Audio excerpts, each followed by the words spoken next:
To congratulate you on reaching the 38th anniversary of the NRM's victory,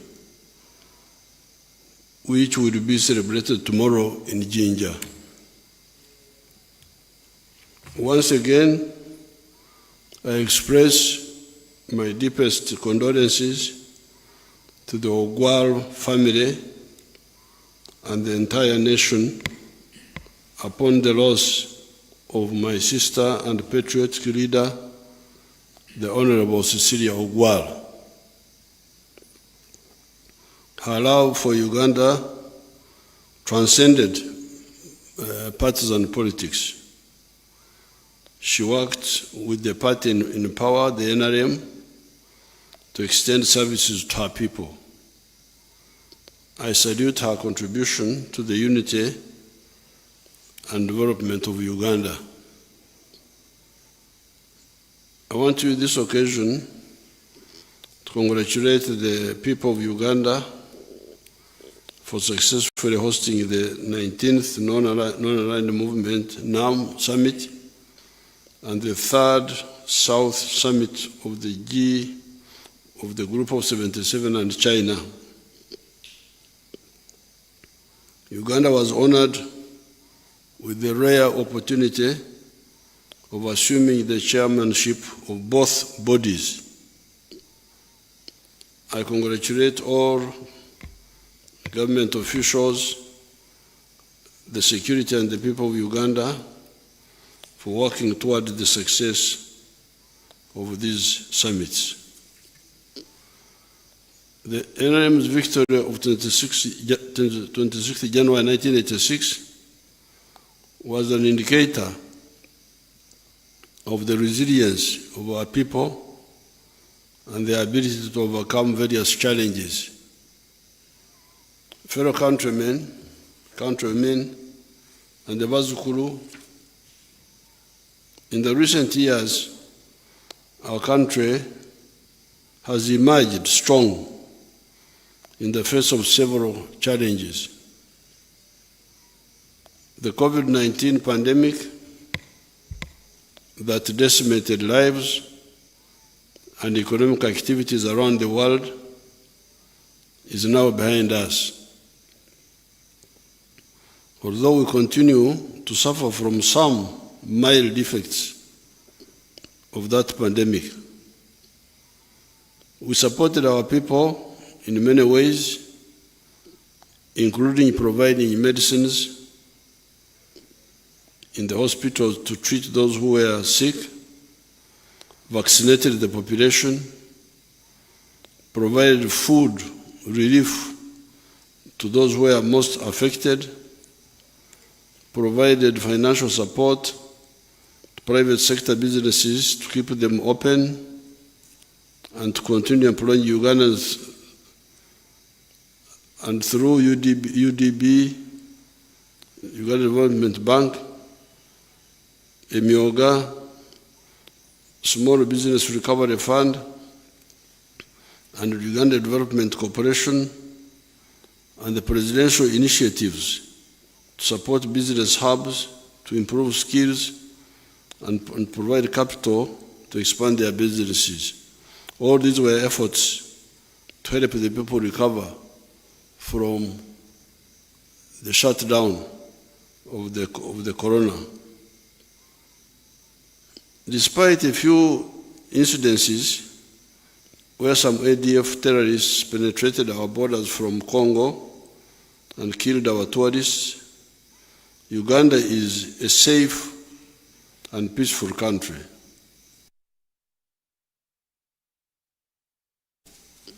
And the government is modernizing further its security capabilities and infrastructure to detect terrorist incidences before they happen. We have greatly improved our intelligence and surveillance capabilities to ensure that Ugandans and our visitors who come here are safe. The ADF terrorists who killed the 2 tourists from UK and South Africa, plus the Ugandan tour guide, were killed. But 3 of these are unaccounted for. In Jovu, their commander was captured, and 5 others, including Kamusu, the number 2 to Njovu, were killed. That group was of 10 people. The bigger groups who are in Congo, we are attacking them almost every day by long-range means and also on the ground in Congo. We are decimating them. They will be finished. That's why when I was in Rwaktura, I invited them to get out of the bush. That's their opportunity. Otherwise, they would all perish.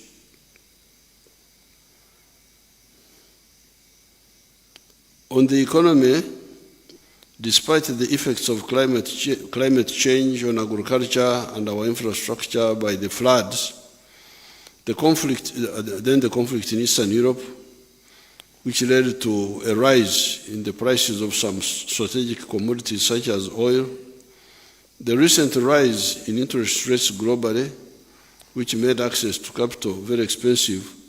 In spite of all that, the economy has continued to expand. The economy grew to Uganda shillings 184.89 trillion, which is US dollars 49.5 billion in financial year 2022-2023, up from shillings 162,000 billion, which was $45.6 billion registered in financial year 2021-2022. In purchasing power terms, the size of the economy is now 114 billion, and the per capita of GDP of US dollars 2,281. In real terms, the economy grew by 5.2% in the financial year 22-2023, better than 4.6% registered in financial year 2021-2022.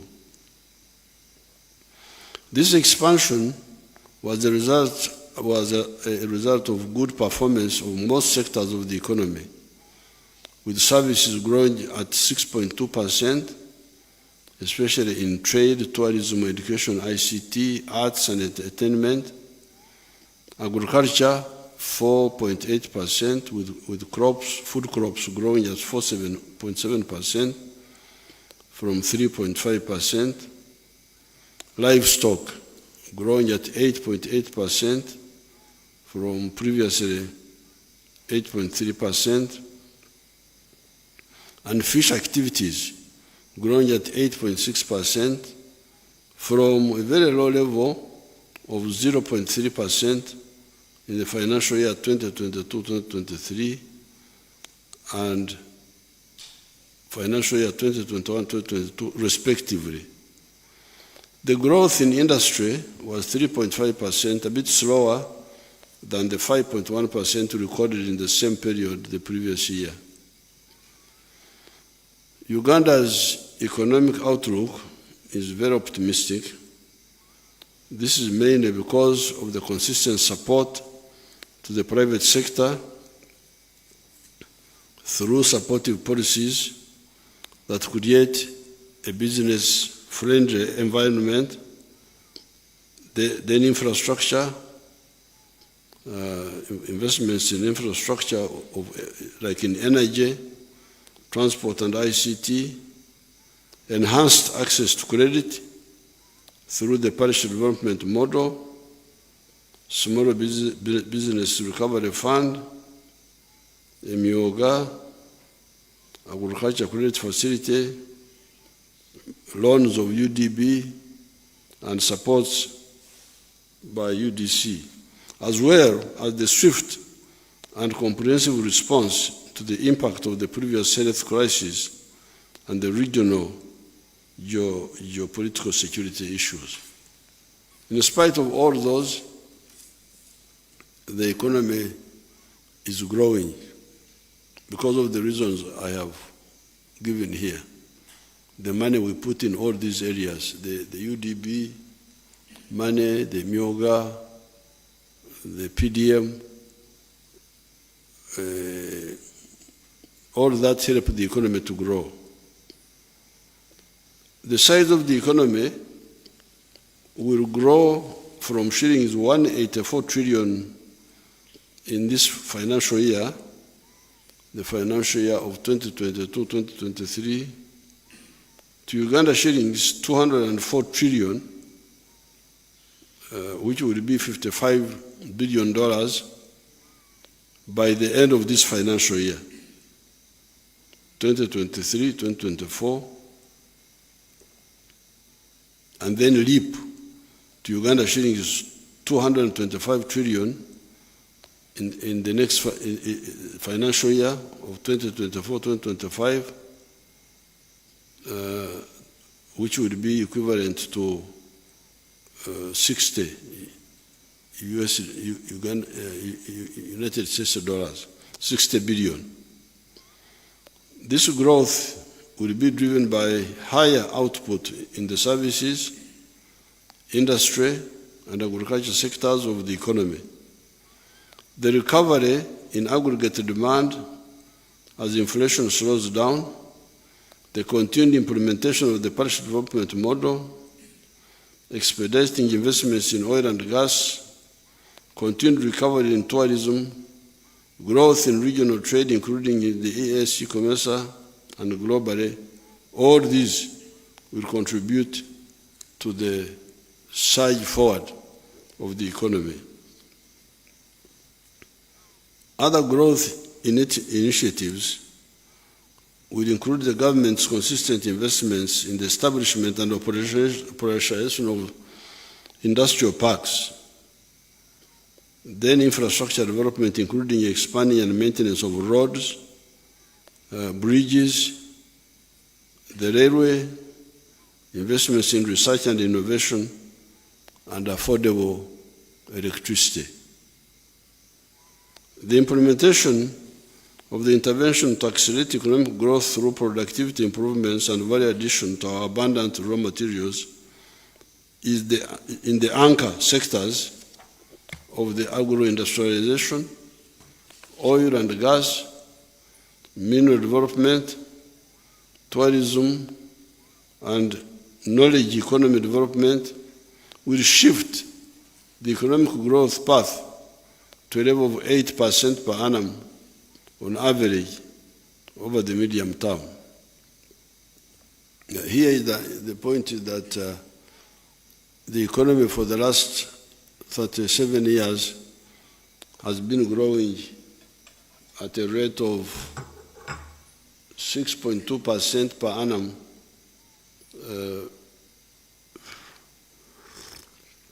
GDP, the growth rate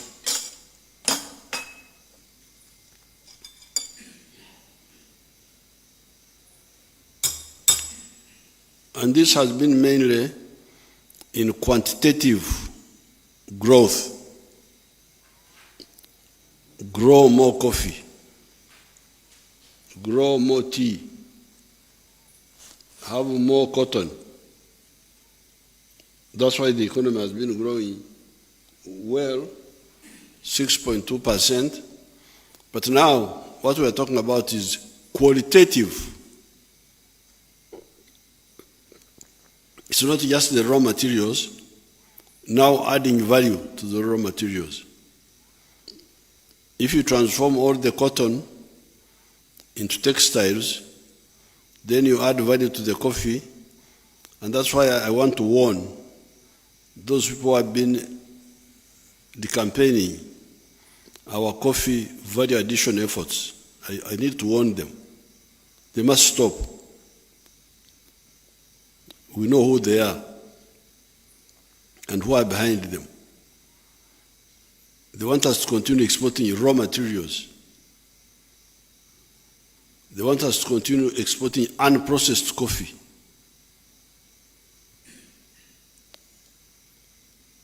They want us to keep on importing dead people's clothes from outside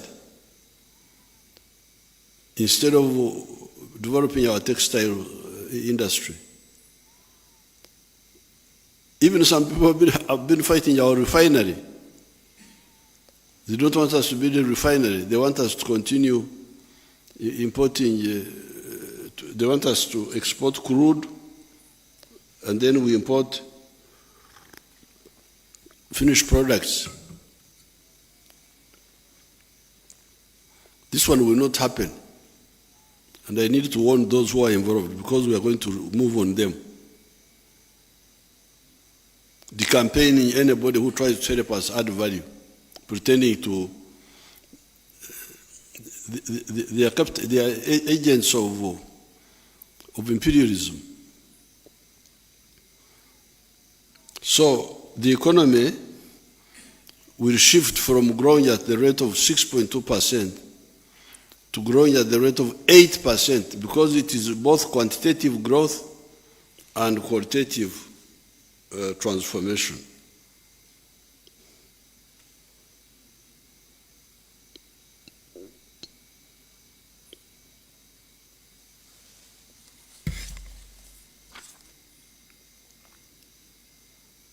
Let me repeat that section. The implementation of the interventions to accelerate economic growth through productivity improvements and value addition to our abundant raw materials in the anchor sectors of agro-industrialization, oil and gas, mineral development, tourism, and knowledge economy development will shift the economic growth path to a level of 8% per annum on average over the medium term. This is what I was explaining. Not just growing more coffee, growing more, having more cows. No. It is because those are all raw materials. If I export unprocessed coffee, I get $2.5 for the very good coffee per kilo, what they call screen 18. But if I add value to that kilo, I get $40. This is what these people don't want us to do. They want us to continue exporting unprocessed coffee to be roasted in Italy, in I don't know where. Those people get all the money, get all the jobs, and for us we continue getting these the residue at the bottom. This is not acceptable. And the agents are very active, agents of the imperialists. Mao Zedong called them comprador bourgeoisie, agent bourgeoisie.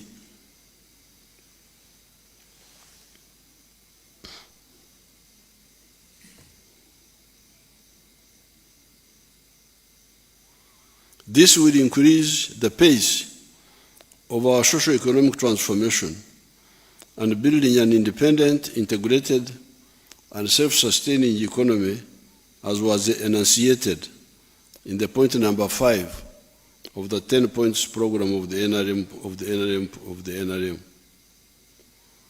The general increase in the prices of goods and services in the country, called inflation, slowed down from a peak of 10.7% in October 2022 to 2.6% in November 2023. This is expected to remain within the policy target of 5 cents or 5% over the medium term, supported by increased agricultural production, the increase in the supply of locally manufactured goods, increased exports, which increased the supply of foreign currency in the economy, increased efficiency in economic activities due to increasing integration of new technologies, including ICT capabilities in our manufacturing and other businesses.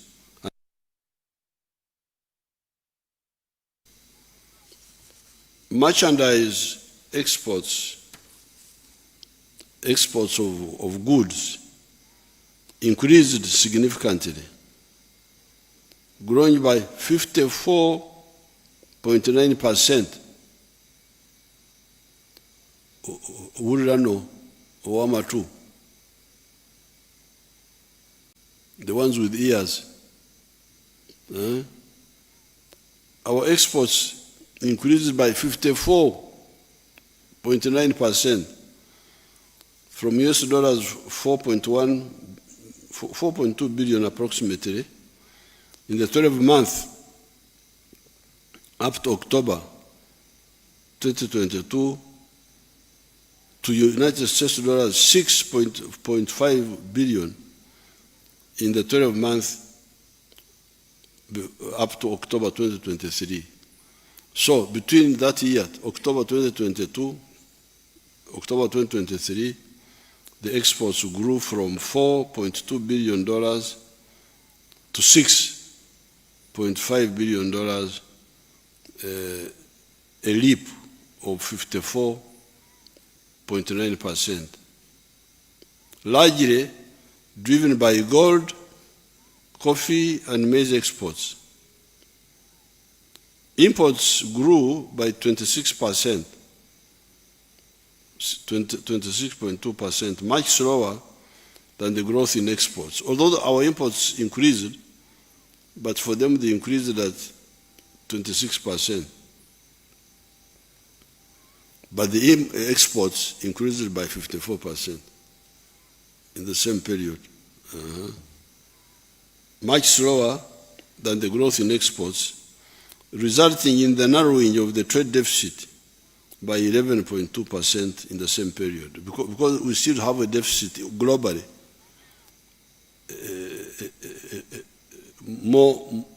more import spending than export earning.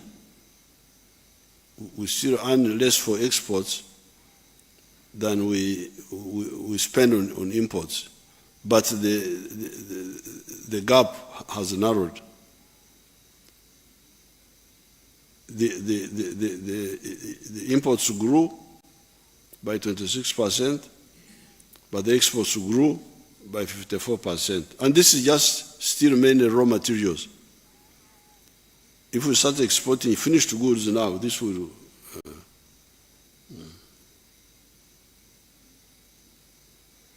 This is the main reason why the Uganda shilling has remained stable. The Uganda shilling has remained stable, if you notice. It has remained stable, together with the strong foreign direct investment inflows and the remittances of Ugandans working outside the country. This shows that Uganda's economy remains attractive to investment and it remains a profitable investment destination. Imports increased to US dollars 9 billion in the 12 months to October 2023 compared to 7.4 billion in the same period a year ago. That's what we were talking about. The imports also grew, but they grew less than the exports grew. The increase in imports is largely in the oil and gas sector, mineral exploration and development, vehicles and accessories. We are buying this machinery for the oil. We are acquiring that capacity to dig the oil out. Export receipts are expected to increase even further as Uganda accelerates the production of light manufactured goods and mid or high-tech industrial products through value addition, especially to the abundant mineral reserves the country has. To accelerate the process of value addition, the government is reducing further the cost of electricity for manufacturers, improving transport infrastructure, including roads and railways, eliminating bureaucracy in the government, especially in procurement, in order to attract new investments and technology transfer, making available affordable capital, and intensifying the fight against corruption through accelerating automation of government processes, frequent audits of government interventions, and rationalization of government institutions and departments. The fight against corruption is not as difficult as people think. You will see in the coming days how we are going to cause a lot of casualties.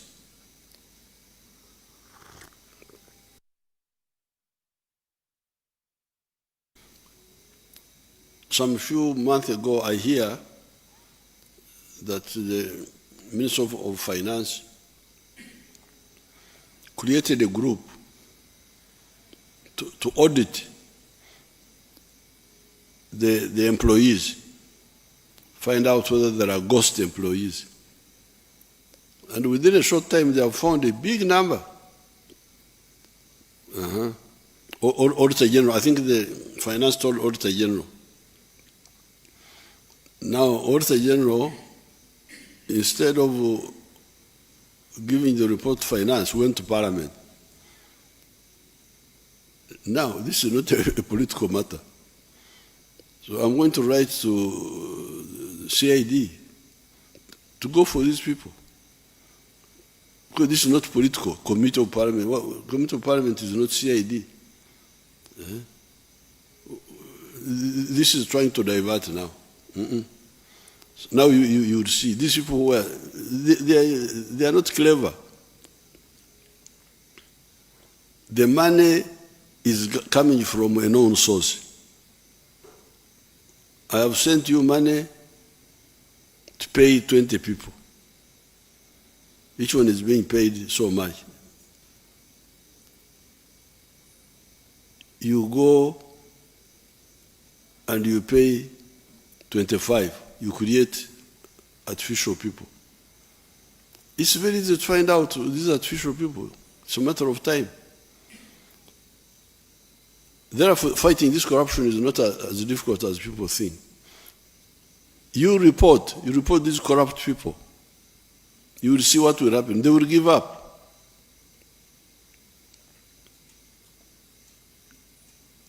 By the time we run out of space in Luzira, people will have lost appetite for corruption. You keep tuned on this channel.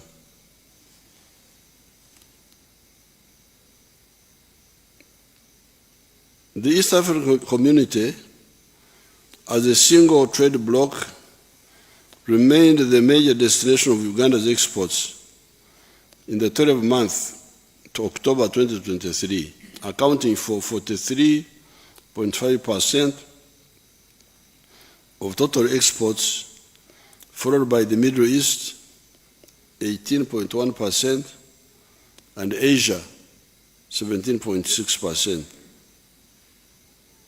Within the EAC region, the top three destinations for Uganda's exports in the same period were Kenya, 31.5%, Democratic Republic of Congo, 24.6%, and South Sudan, 23.3%. In the 12 months to October 2023, Uganda traded at a surplus worth US dollars 716 million with all the EAC partner states. So within the East African region, we have got a surplus of $716 million. However, the trade balance with Kenya and Tanzania was a deficit, meaning Uganda imported more in terms of value from those countries than exports to them. In the 12th month to October 2023, Uganda exported goods worth $890 million to Kenya. This is a big growth because in 1986-87, when we were having some issues with Museveni, Uganda was buying from Kenya goods worth $200 million that time.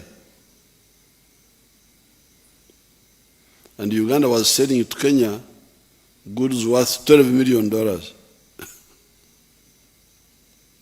Now, we are talking of Uganda selling it to Kenya $890 million.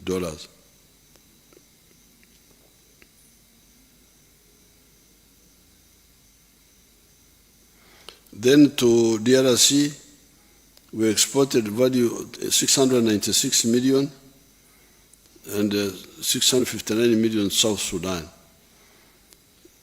Then $298 million to Rwanda. Then to Tanzania, $213 million and $72 million to Burundi. In total, our exports to the EAC were worth $2.8 billion out of the total export of $6.5 billion to all our trading partners. However, this is a very tiny fraction of our exports compared to the global exports. These exports, when you put them global, our percentage share is 0. I don't know whether you can write this, whether it will 0.003. It is not even 0.01. No. Walanyo. So, to accelerate our prosperity, we must significantly increase the volume and value of our exports to the global market. Through increased trade, our goal of transitioning from poverty to prosperity will be achieved much faster. In the same period, Uganda recorded a trade surplus with the European Union and COMESA of $113 million and $968 million. So, with the European Union, we exported more to them than they exported to us. And we had a surplus of $113 million with them. With COMESA, we're exporting to them more than we are buying from them. COMESA is the other bigger body. And the surplus is $967 million, respectively. Our exports to COMESA were worth like $2.3 billion, to make the Chivaro simpler. And to the Middle East, it was $1.2 billion. And Asia, $1.14 billion. And the European Union, $860 million. Trade deficits were recorded with Asia and the Middle East of $2.8 billion and $400 million respectively during the same period. So to the Middle East and Asia, they are still exporting more to us than we're exporting to them. But this will change because I know why. Government will soon finalize the strategy to expand Uganda's GDP 10 times That's what I have told the finance people and the cabinet. The GDP of Uganda must be expanded 10 times from the current 50 billion financial year 2023-2024 to US $500 billion within a decade, starting with the financial year 2024-2025, driven by the value addition and access to export markets. Countries that have exponentially grown their GDP to around US $5 billion from a base like Uganda have demonstrated that the primary drivers of the accelerated growth were: one, access to global markets with higher rates of growth of manufactured exports, and their share of world exports of manufactured goods leaping from 9% in 1965 to 21% in 1990. So this was one of the reasons. There are countries which were like us some 40 or 50 years ago, who are now where we want to go, $500 billion. I will mention them later. The reason they did that, first of all, was to being able to export to Abagaga. Abagaga, when you sell to the rich, it is, you grow more. Because they buy. Abavu bagula katono. So when you are still producing only for the wavu, then you have, like for instance, me, a milk producer, the Ugandans are not buying enough of my milk because they still don't have money in their pocket. According to science, somebody should drink 210 liters of milk per year to keep the teeth in your mouth, make sure that the bones don't break. You need 210 liters of milk per year. But Ugandans, when we started, we were drinking only 18 liters per person per year. Katibasi Evudeko, they have now improved a bit. They are at 60 liters. Now, if Ugandans were drinking 210 liters, this business of saying that we have got too much milk, we need to export it, will not arise. We would actually be having a shortage. So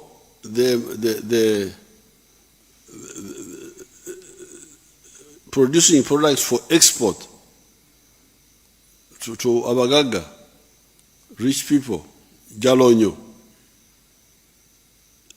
is one stimulus for growth.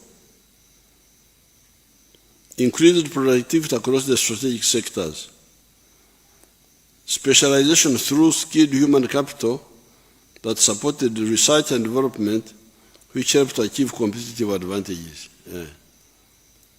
Okuteka science, of course, the science. Because what we are doing, what has been doing now is imwanyi, coffee, and suju, pumpkins. They don't need much science. Even my people in Ntungamo are growing. And the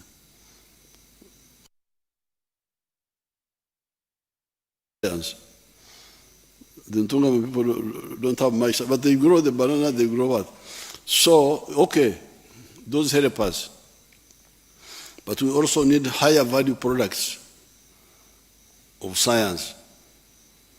They will earn us more. Even from those raw materials. Like from milk now, there is a protein called casein, which we are selling to all over the place. So science adds more value. Prudent economic policies that harness the comparative advantages, peace and security that supported political stability, among others. These countries, which were like us about 50, 60 years ago, are South Korea, 46 years of growth at an average growth rate of 13%, grew from 38 billion in 1977 to US dollars 1,665 billion in 2023. South Korea in 1977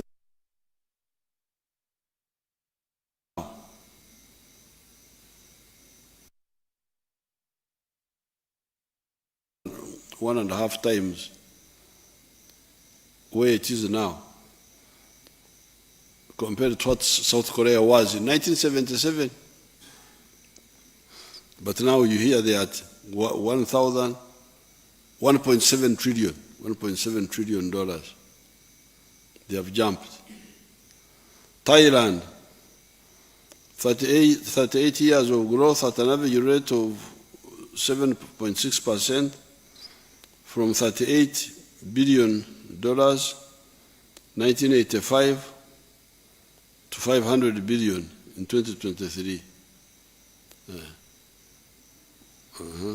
Malaysia, 34 years of growth at an average annual rate of 8%, from US dollar 35 billion in 38 billion in 1989 to US dollars 406 billion now.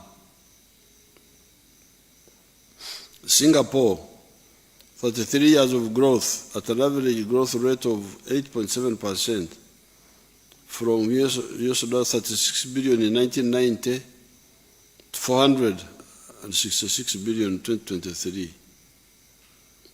And Chile, 33 years of growth at an average rate of 4.5%, from $33 billion in 1990 to US dollar 316 billion in 2023. So it's really possible what I have told the government to do. And many of these countries don't have the resources, did not have the resources we have. If you look at South Korea, you look at Singapore, they don't have natural resources like we have. To expand regional trade and support regional development, Uganda is undertaking joint projects with the DRC and improve the border infrastructure to facilitate trade and financial services across the region. We are undertaking joint projects in the road sector and electricity to Eastern Congo. Securing this market is good for Uganda in terms of exports and jobs. Ugandans, in terms of the Uganda government and President Tshisekedi of DRC will continue to work together to improve the security situation in Eastern Congo. Uganda has gained competitiveness in recent years in a number of tradable goods, including animal products such as beef and milk, agricultural products, especially coffee, tea, fish, sugar, fresh and processed food, and industrial products such as cement, iron and steel products, light manufactured goods, etc. However, we continue to face non-tariff barriers to our exports, which are being resolved through our discussion with the leaders of the ESC and COMESA. If we did not have non-tariff barriers by some of our brothers and sisters, Uganda would be exporting much more. But this will be solved. This will be solved. I'm talking to all of them. It will be solved.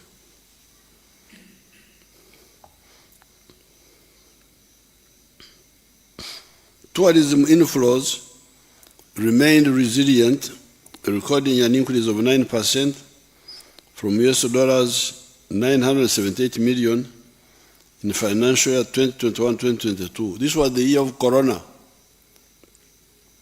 Our earnings in tourism went down to $978 million from more than 1 billion.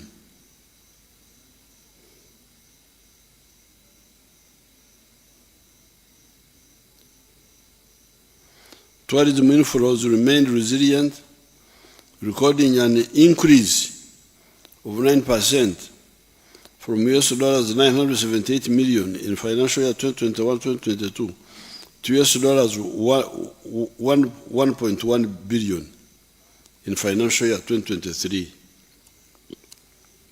This growth is partly attributed to increased confidence of travelers as the world recovers from COVID-19 global shock, the good natural attractions that Uganda has, and peace and security.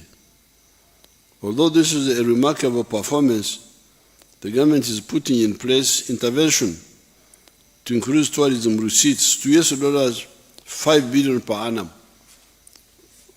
by 2028.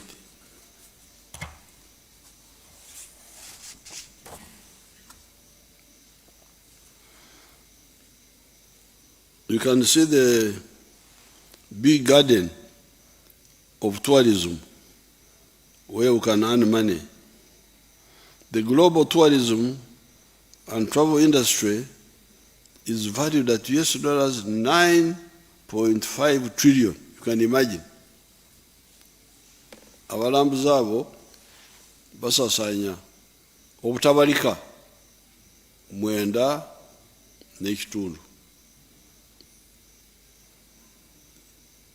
They spend 9.7 trillion. You Bazukuru who have got internet, if you check, you'll find that, for instance, the automobiles, a motorcar, I think their global values are like 1 trillion something, a motorcar. But tourism here, you can compare a motorcar, what is the global, you have the internet, because somebody is walking on the road, is looking at the phone. With the Banyankuru, you go looking up, you don't go looking down. But since you go with those phones, you check what is the global business of automobiles, vehicles, for instance. How about pharmaceuticals? You can check item by item. But you hear now tourism, 9.5 trillion. And Uganda has got a lot of tourism potential. In 2019, foreign visitors to Uganda spent over Uganda shilling is 4.6 trillion on tourism services, while domestic tourists spent about US dollars 3 trillion, according to the Uganda Bureau of Statistics. In total, this is equivalent to about US dollars 2 billion, which is equivalent to 0.02% of the global industry value. The number of tourists globally was about 965 million in 2021, compared to only 1.5 million foreign investors in Uganda in 2019. Kubumbi, Bukade, Wawalambuzi, Rwanda nkaaga mu butaano ffe tulembekako akakadde kamu n'ekitundu. That's not, we need to capture more tourists. If we increase our share of tourism receipts in this global trade by 5 times to 0.1% and increase in the annual number of foreign tourists by 5 times under the current average spend per tourism of 3 million shillings and an average length of 8.3 nights, Uganda can potentially earn US dollars 6.2 billion per year from tourism alone.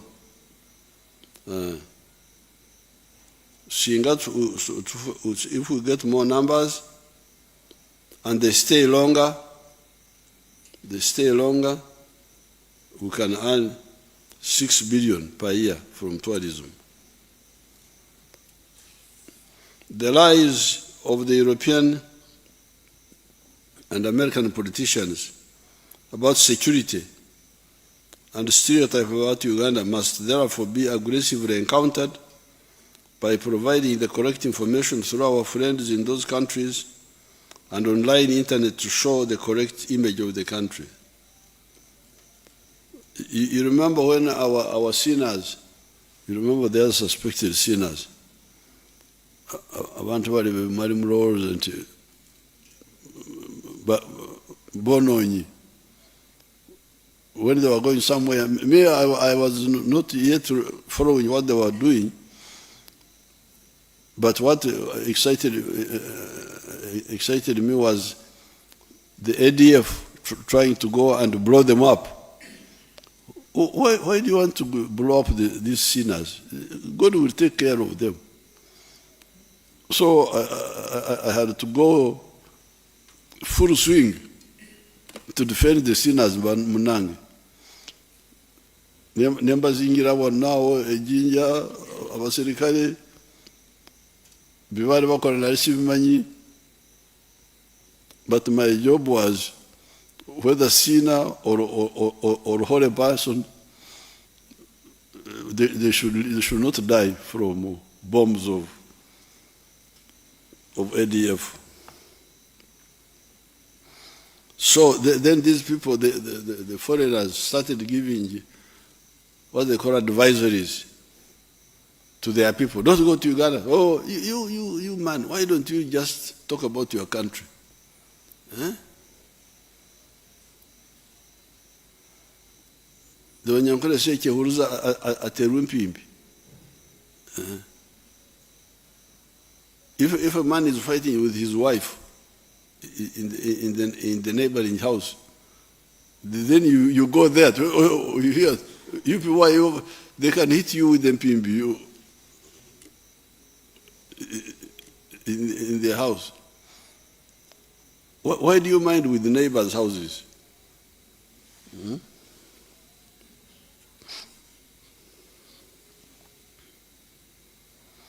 Some of these Europeans are simply afraid of the potential that we have in our strategic areas, therefore want to undermine our unstoppable socio-economic transformation and that of Africa as a whole.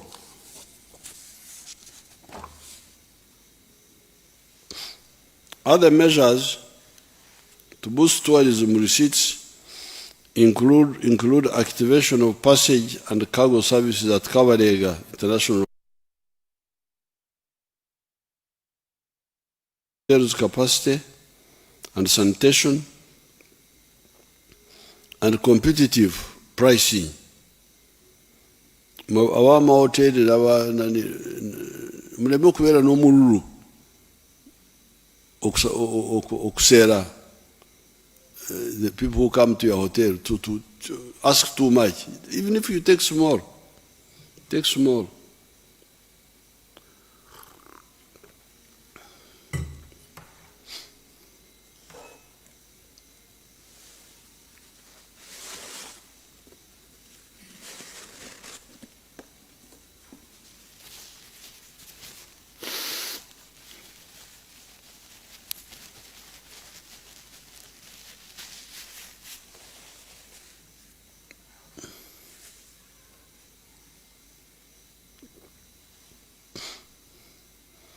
So competitive pricing, because these tourists compare, Uganda batusera,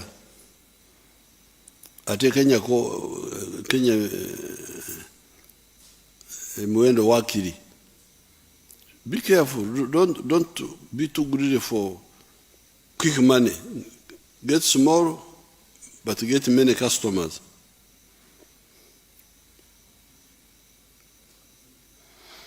Professionalization and diversification of meetings, incentives, conferences and events. Rapid increase in number of multilingual tour guides, including Swahili and Chinese languages, and expanded use of destination marketing agents. So you need to train more people who speak Chinese, who speak other languages. Like recently in this conference, I saw the vice president from Vietnam. She told me that they send out 13 million tourists a year.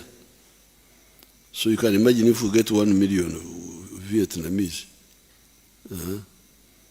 But does somebody speak Vietnamese language? So the sector people should train, even in our schools, train people who can speak these languages. Remittances of Ugandans working outside the country increased to $1.4 billion in financial year 2023, higher than 1.1 billion in 2021-2022.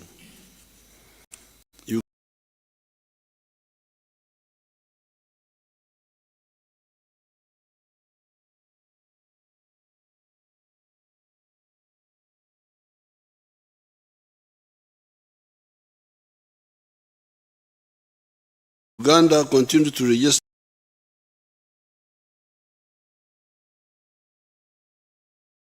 growth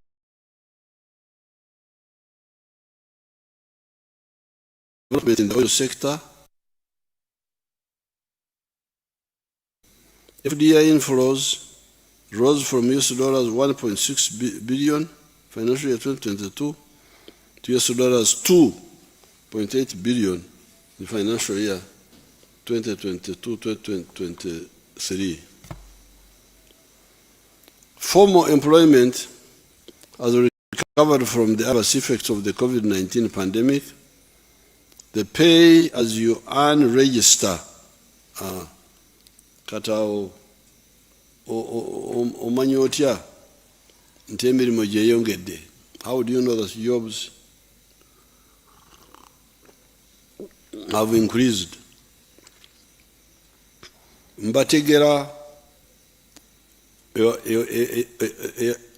ewa pay as you earn, because there you can't go wrong. Buli mukozi akola who is getting a salary above a certain level pays income tax, which is pay as you earn, and that one can help us to know which numbers.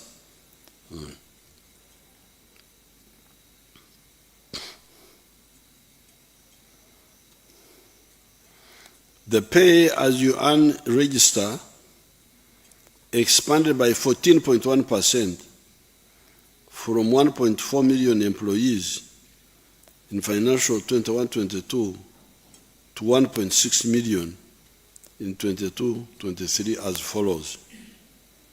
Uganda Development Bank loans to projects created 41,000 jobs, up from 24,000 jobs in 1920. Free Zones Authority created 9,000 jobs. PDM, 1.6 million members from 148,000 enterprise groups have so far benefited from the national rollout of the PDM. 1.6 million people have received the PDM money. Emyoga, 378,000 jobs were created by December 2022, rising from 338,000 in March 2022. Kigezi, Acholi, and Lango sub-regions registered the highest number of jobs created, while the central of Uganda recorded the lowest number of direct jobs created. In Uganda, the youth need to be advised to focus. Waliwo abagumaza abaana baffe mu bintu ebirala bino empiira biki.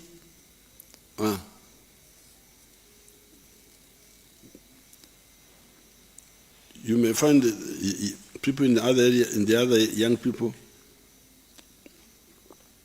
are more guided towards wealth creation.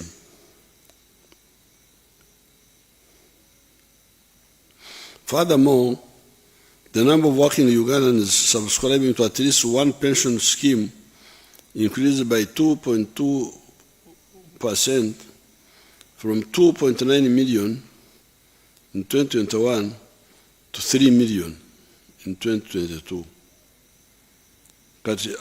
The ones of NSSF, manyirayo abantu bameka abali mu mirimo gino gy'emisaala. How many people are being employed? You can tell from the NSSF also. The PDM is the NRM government initiative to spur growth from the bottom up and for transforming the population currently in subsistence to the money economy. The PDM is a pillar of number 5 of the NRM 10 points program to build an independent, integrated, and self-sustaining economy. To date, government has invested shillings 2.23 trillion in the financial inclusion pillar of this model, targeting all the 10,459 parishes across the country for job creation and increasing household incomes. Shillings 1 trillion has been successfully disbursed to 1 million households in 10,455 parishes out of the 10,585 circles across the country. The balance will soon be disbursed when the remaining beneficiaries meet the conditions successfully, is working successfully. Government is working to improve the PDM by improving the monitoring, operationalization of the other 6 pillars of PDM beyond the financial inclusion pillar. The streamlining all government program interventions and service delivery at the parish to ensure the realization of PDM. We are not going to relax on the PDM approach because it is really correct. Because there is no way you can say there is anything wrong with that approach. 100 million shillings per parish of Ugandans have been borrowing money from money lenders who are charging them 3% per month, which makes it 36% in a year, or even higher, I hear. So how can you say this money, where the interest rate is like 6% a year, has any problem? And we are saying that each one of you can borrow $1 million shillings at a go, and you pay it after 24 months. We don't want you to pay it now. How can you say there is anything wrong with this? We are not going to be diverted to anything else. We shall more money. We want those parishes to have their own bank. The people who are fighting in PDM, apart from the corrupt, are the money lenders. The money lenders are worried about this success. If it succeeds, to whom will the money lenders, the money lenders, the sharks, to whom will they lend? So we are not going to relax. Each year we shall spend 1 trillion, we send 1 trillion to the parishes. It will not be, it will never go down.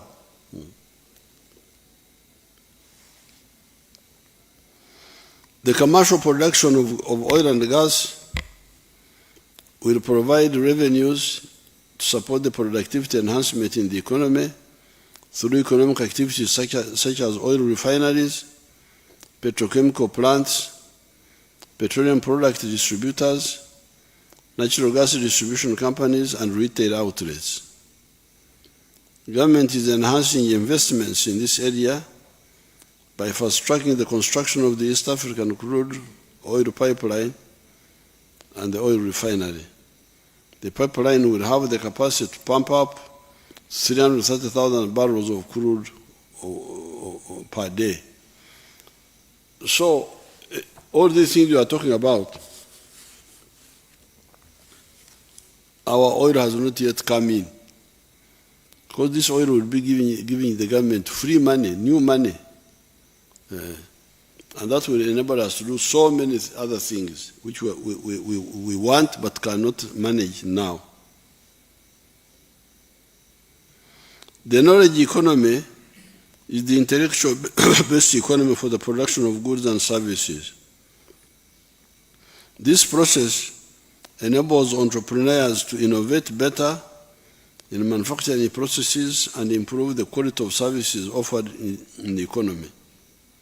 Globally, the knowledge economy, which entails research, science, and innovation, is currently a major employer of especially the youth and a major contributor to technological advancement in a number of areas.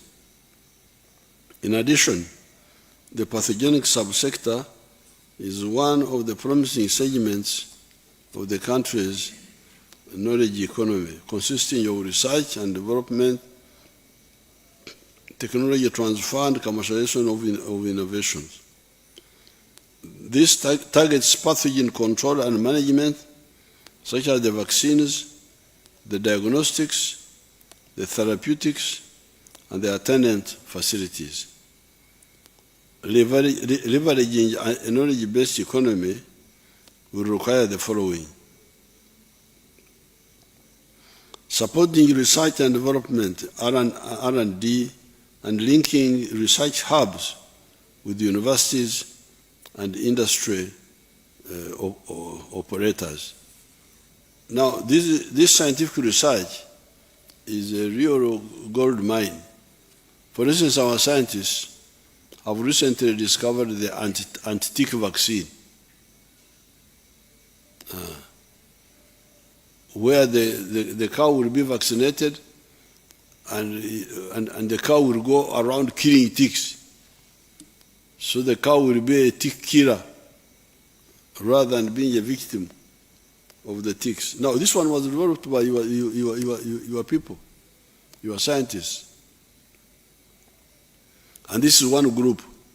There is Dr. Kawa, who is also working separately but doing the same. So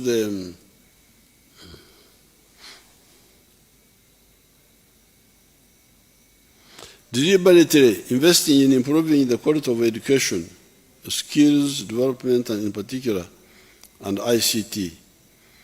Putting in place a strategy for long-term development of specialized skills to support a more sophisticated and diversified economy.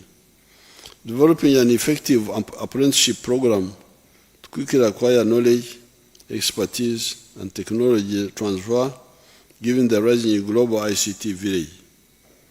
Putting in place a reward system and a functional transparent patent system for innovation. The NRM government will continue with the development of energy infrastructure and complete the ongoing electricity projects to lower the cost of electricity for manufacturers and small-scale businesses, including commissioning of the third turbine of the 600-megawatt Karuma hydropower project, addressing the gaps to fully operationalize Isimba power plant, and completing Nyagak in West Nile and Orio mini hydropower stations power plants.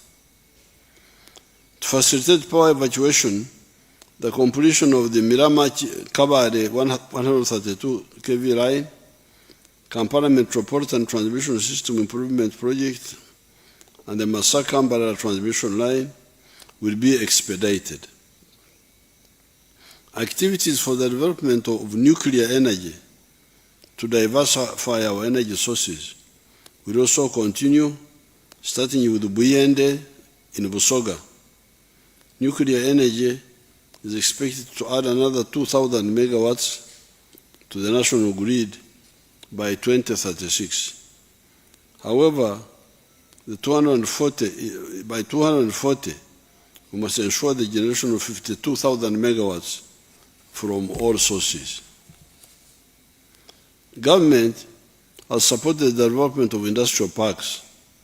7 are currently operational, and they include Namanve, Jinja, Boyogerere, Soroti, Mbale, Kasese, and Ruzira. In addition, there are 3 industrial parks developed under the public-private partnership arrangement at Kapeka, Mukono, and Wiyukwe. Uganda Investment Authority has acquired an additional 12 square miles for industrial development provided by the various local governments across the 18 zones in the country. Investing in the people of Uganda, which includes health and education, will continue to be given priority, including addressing the poor governance and the wastage of public resources in these areas. Whereas the outcomes have improved, we have not yet achieved desirable levels, especially in the critical areas of education and health. Security infrastructure and interventions to maintain peace and security of the people of Uganda, investors, and our visitors is guaranteed. These included strengthening the capacity of the security agencies to address emerging security threats, addressing discipline issues of security personnel in the Uganda People's Defense Forces, Uganda Police, and Uganda prisons, enhancing the security infrastructure to detect crime before it happens, and addressing the welfare of personnel in the security forces. This includes the security interventions and achievements under the anti-livestock theft and disarmament operations in Karamoja and Operation Shujaa in DRC. The security infrastructure we have built will eliminate the very few remaining loopholes where ADF terrorists are exploiting to carry out cowardly attacks on civilians. As we commemorate the 38th anniversary of NRM victory, I want to assure everybody, including our visitors and investors, that Uganda will remain a peaceful, secure, and prosperous country.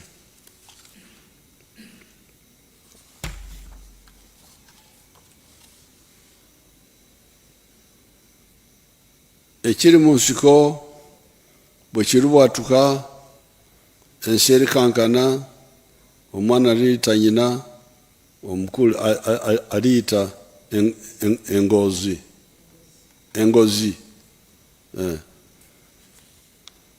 That was one of our songs in the bush.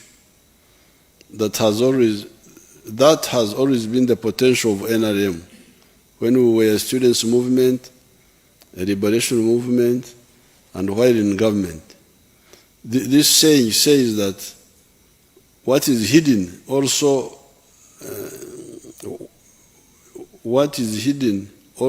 out, if it comes out, when it explodes, the world will shake, children will shout for their mothers out of fright, etc., etc.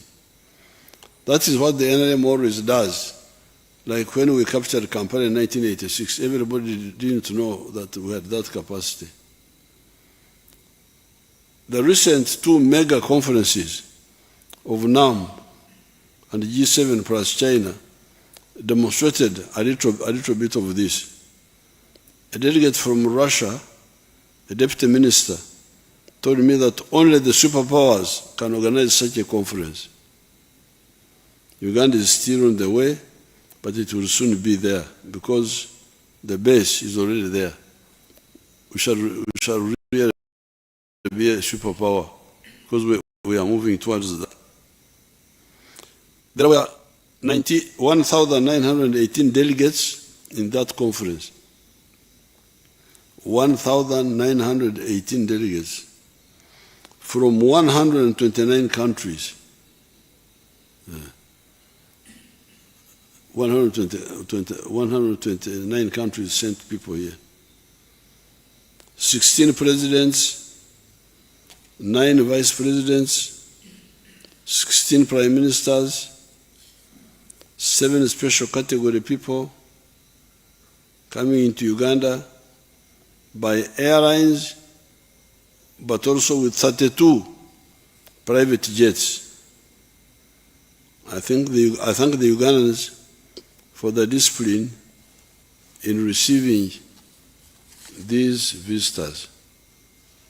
These countries who are in the conference here have a population of 6.6 billion. This is 80% of the human race. More importantly, look at the facilities we built partly for this occasion, but also in order to improve the infrastructure of the country. Some of them built in 1 year. Look at the new terminal built by the UPDF Engineering Brigade.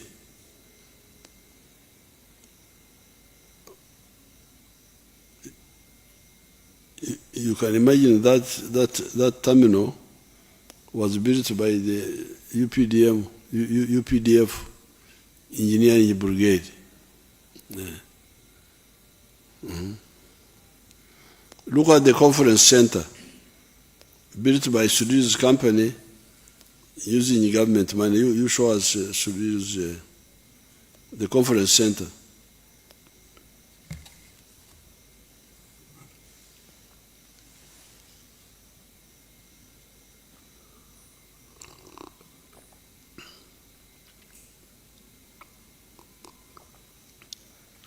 That was one of the delegates was asking, one of the presidents was saying, are these the Chinese who built this? We said, no. This was built by our local company. Mm. And that terminal, which the engineers brigade built, is there is nothing we cannot do. It is just a question of prioritization. Some people always talk about the potholes of Kampala. They should also talk about the good upcountry roads from Kisoro to Nimule, from Busia to Busunga in Bundubujo. Those roads are there to the hinterland of the country, to the upcountry districts. Without corruption, we have the capacity to do everything. I've already instructed the engineering brigade to start preparing to build the standard gauge railway instead of only waiting for outsiders to do it. I thank you, and I wish you all peaceful celebrations. Thank you very much.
38th NRM Liberation Anniversary is a day when we remember our countrymen and women who fought for 5 years to liberate Uganda from the political